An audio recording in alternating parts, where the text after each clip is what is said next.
Hai semua, ramai yang berbincang tentang program Takkan KKM. Adakah program ini dah jadi satu bentuk siapa mampu bayar, siapa diberi keutamaan? Hospital kerajaan sepatutnya menjamin rawatan mampu milik untuk semua. Bukan yang kaya boleh diberi keistimewaan. Ramai pesakit mengadu, mereka yang mampu bayar boleh dapat pembedahan lebih cepat. Malah pilih doktor dan tentukan tarikh sendiri.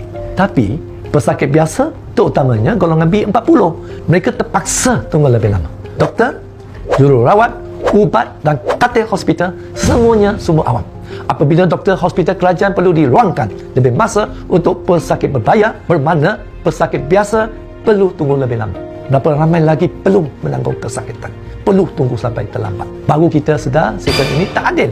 Kesihatan awam ialah hak setiap rakyat, bukan keistimewaan untuk golongan kaya. Sebab itulah saya memohon KKM perlu semak semua dasar ini supaya setiap nyawa tanpa kira kaya atau miskin dilayan dengan sama adil.